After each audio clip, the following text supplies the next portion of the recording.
health and wealth, the purpose.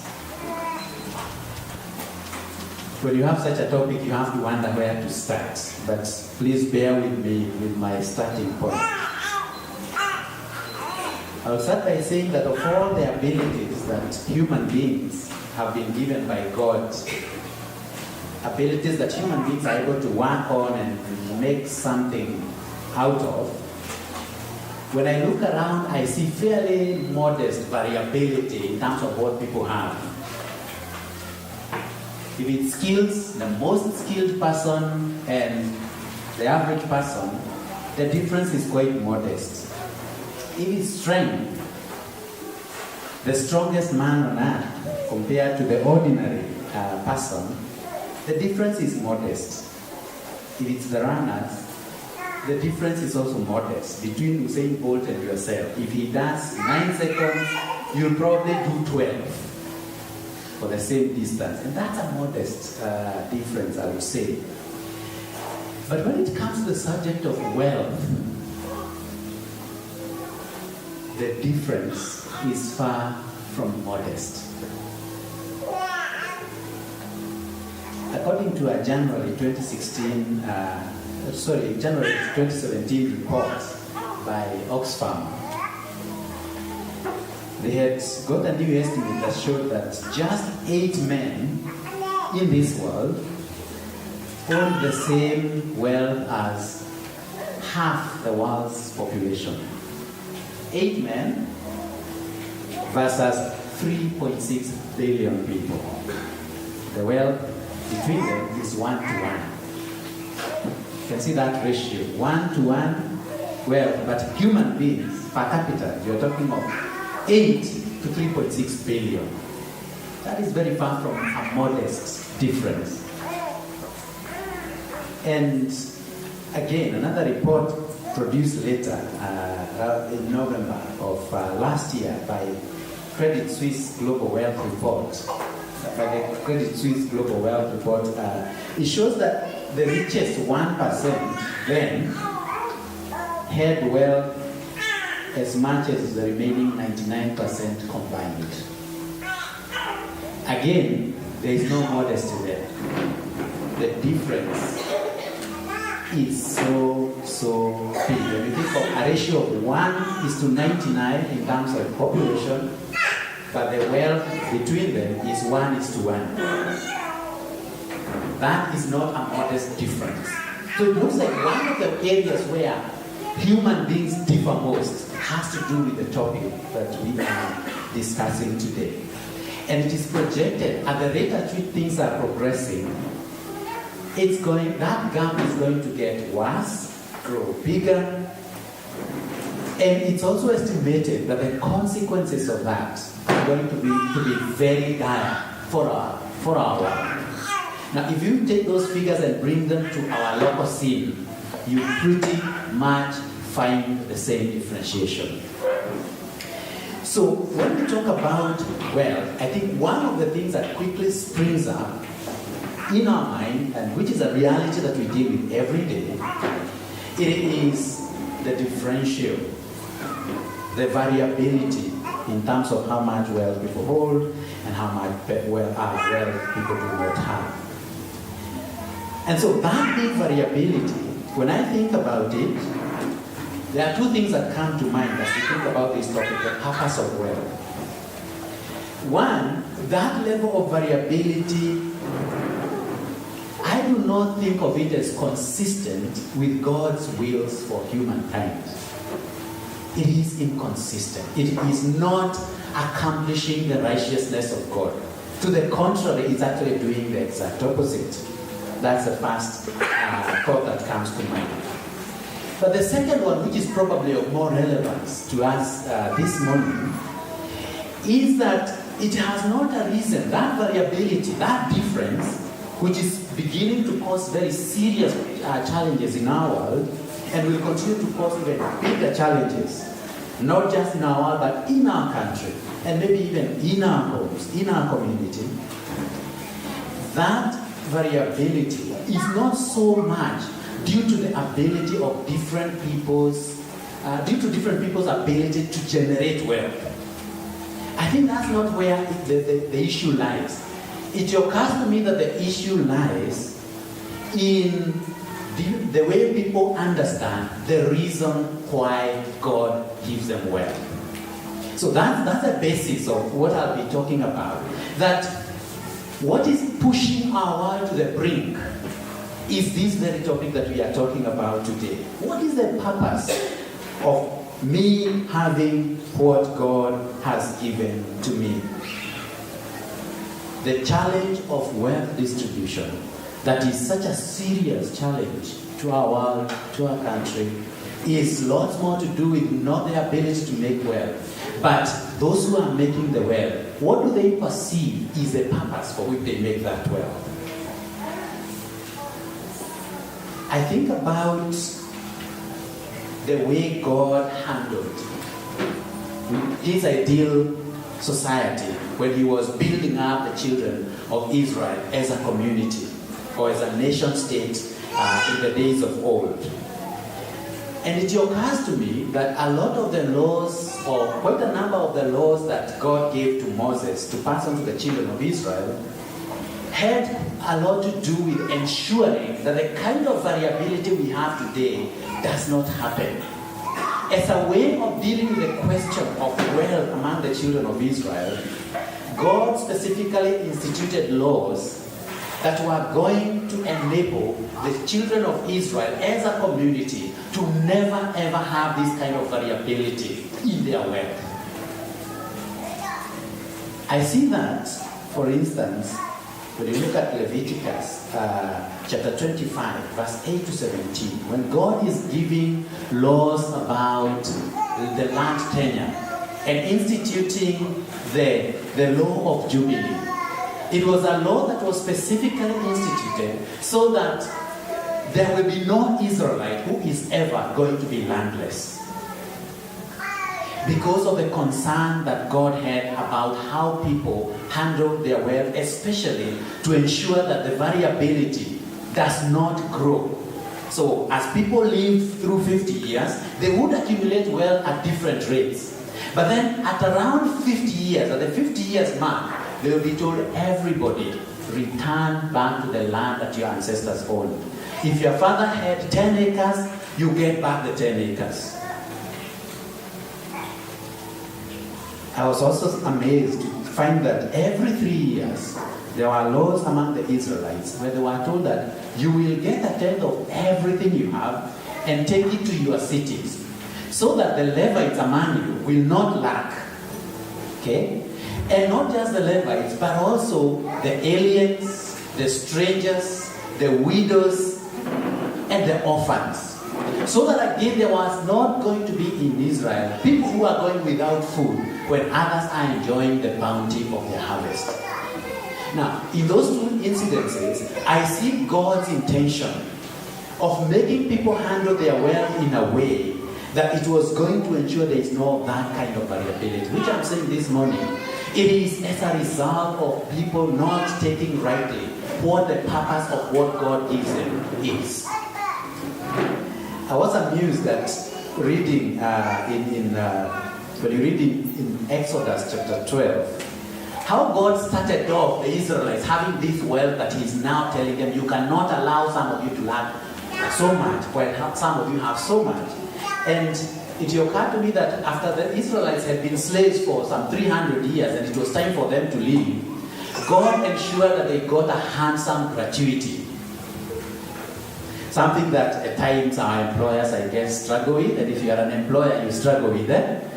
He ensured that they got a handsome gratuity for 300 years of slave work.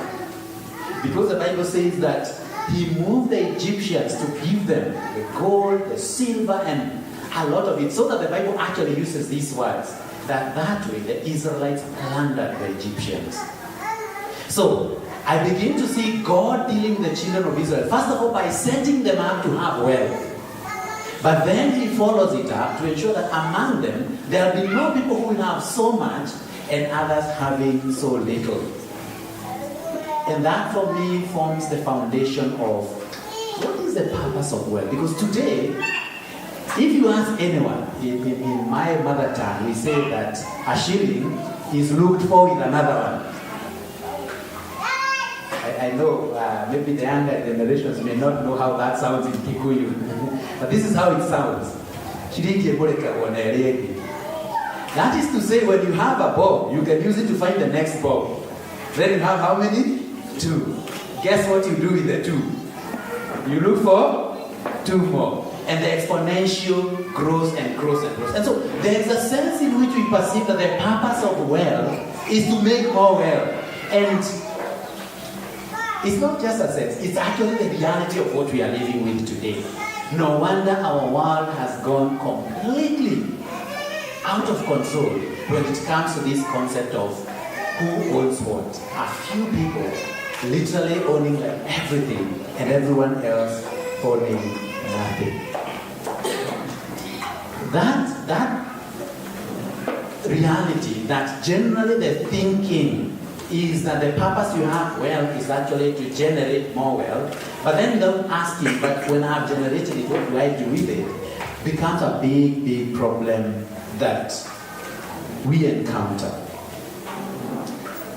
And that then brings me to ask, what are these distinctives that we as Christians should have from the world that will make us be different in that aspect?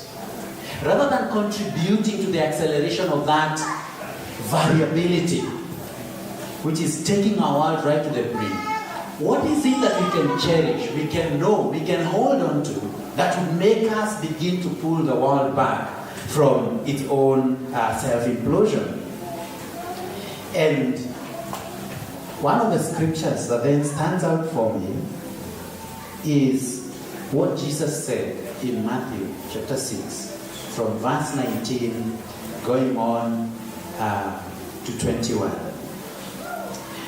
What had happened here is a young man who was quite wealthy, so again the issue of wealth comes here, came and asked Jesus, Jesus, what should I do so that I can inherit the kingdom of heaven? And Jesus tells him simply, just keep all the laws. And he's like, oh, those ones, which ones? And Jesus, counts for him, and he says, oh, those ones I've always kept them since when I was young. And then Jesus turns to him and tells him, yeah, but one thing you need to do, go sell all your possessions and give to the poor, and then you will store up for yourself treasure in heaven. And Jesus goes on to say, do not store up for yourselves treasure on earth, but store up for yourselves treasure in heaven. When I read those words, what occurs to me is that one distinctive for you and I who are followers of Jesus is the understanding, or it should be the understanding and the belief that what we hold here on earth has effect and actually transcends this life that we live. That, for me, is an important distinction. As we are handling our wealth here, and everybody is trying to get as much and use as much here, you and I as Christians have this clear message given to us, that you can use what you have here to store up for yourselves treasure in heaven. That is a major distinction, that what we have here is not just for here. There is a mechanism that God has created that enables us to take some of what we have here and begin to make it available for us in the next life. I don't know in what form. But the clarity here, what Jesus is saying, that do not store up for your treasure, for yourselves treasure here on earth, where moth can destroy, rust can destroy, but rather store up for yourselves treasure in heaven. That means something. That what we have here actually goes with us when we are no longer here. I do not know how many of the people who are not followers of Christ have that understanding.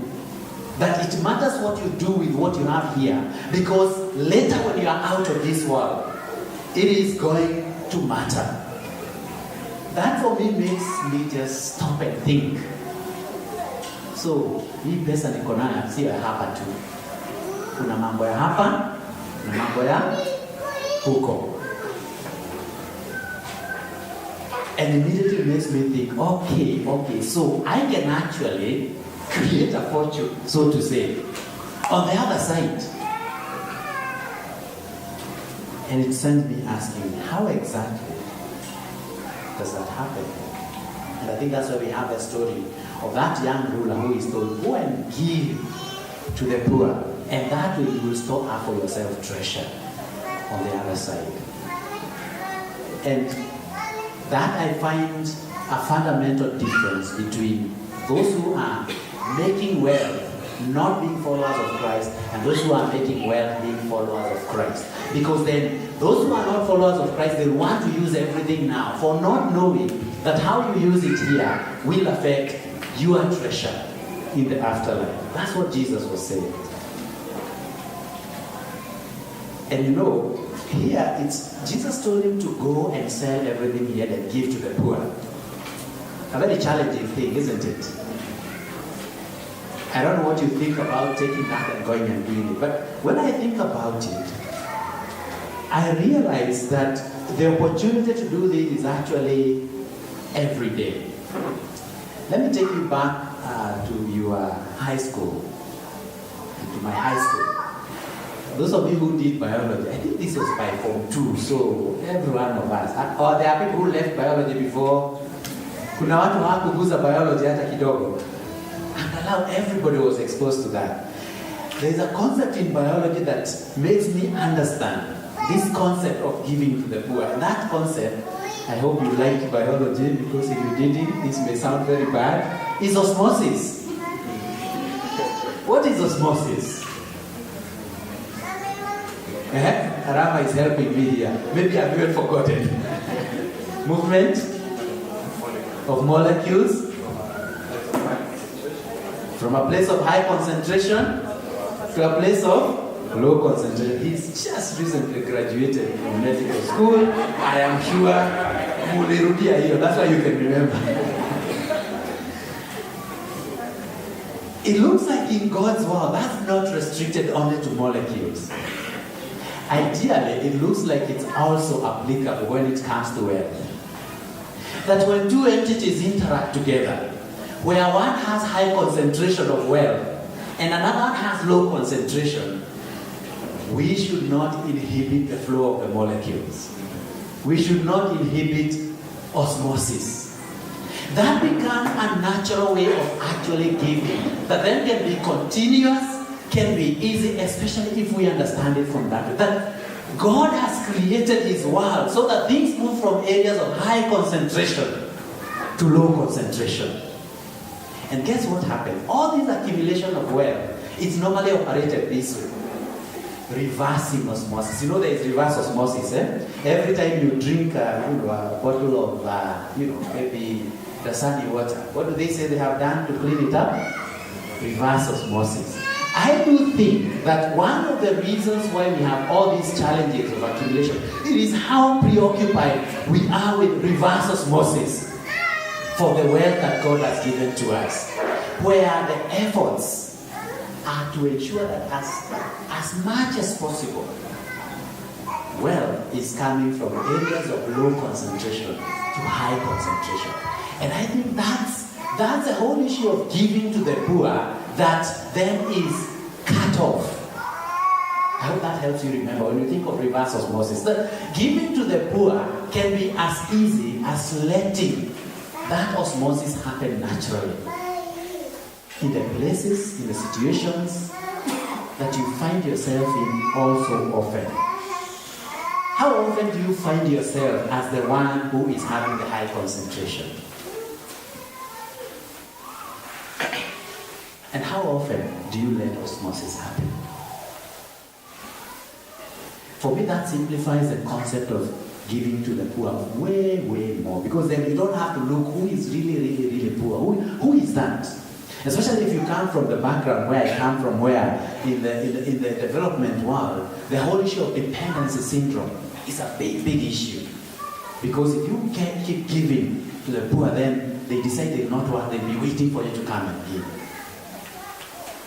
But here, It is letting that natural process happen. That as Christians, in our interactions, let the osmosis of finances happen. It's Timothy, Paul writing to Timothy, who said that those who are rich in this world, encourage them, command them, urge them to be generous and willing to share. And in this way, lay up for themselves treasure in heaven. So the concept of laying up treasure is that generosity that lets the concentrations flow in a natural way. And I realize that this doesn't happen quite often. And when you think about the purpose of wealth, without even having to struggle, just think about it. What if you let that happen? That areas of high concentration, when it's a time to give, when it's a time to contribute, it could even be in your family setting. Do you all often say, everybody atoe elfu tano? Or is there room for saying, let also those who have more give more? Or do we consistently put that inhibitor? Let me talk about the second distinctive in the few minutes that we have. So the first distinctive is that this wealth, mambo yake haiishii hapa, there is a way you can translate it to the life after by storing up treasure, by being generous, by giving to the poor, by letting the money flow among ourselves, by being able to give. The second distinctive, Luke chapter 12, verse 13 to 15. Somebody came and told Jesus, Jesus, my brother has refused to share his inheritance with me. And Jesus uses that opportunity to make a major statement. Because he first asked him, young man, who told you that I'm the one who is to preside over how you divide your wealth among yourselves? But then he turns to everyone and tells them, life does not consist in the abundance of the wealth that you possess. That distinctive for Christians, one, it's very counterintuitive. If you ask the world, the answer is one and unanimous. The more you have, the better. But for Christians, is that true? The words of Jesus here, that life does not consist in the wealth of things that you possess, does make us, or should make us, wake up to the reality that probably the issue of accumulating wealth at all costs as the main reason why we work and do what we do is not exactly what will make our life, but rather it is in what we have read about sharing it, about giving it, about making it available to individuals, to institutions that need it. That, I would want to combine it with what Jesus said in Luke chapter 21, verse 1 to 4. When you think about it, now, let's say you understand that because your life will not consist in the abundance, then you open up yourself to the reality of, I can store up treasure in heaven, and you start storing up. Then there's a question of, do you store up little or do you store up much? And as I say this, I know that literally God gives us wealth so that we may enjoy it when we are here, but also has given us this clue that we can actually store it up in heaven. So when it comes to storing it up, where do we look for help on how to do it? And I'm drawn to that story where Jesus was seated in the temple and watched people coming in to bring their gifts. And as people gave, maybe some of them, if it was like in Uganda or whatever, where the currency is very low, at times you need to come with a big bag carrying notes and notes and notes. Then Jesus sees this widow who comes and just drops 2 coins that were probably those in Kenya. We had some coins one time ago that had a hole. Today, if you want to see how cheap something is, you say it can be bought with that.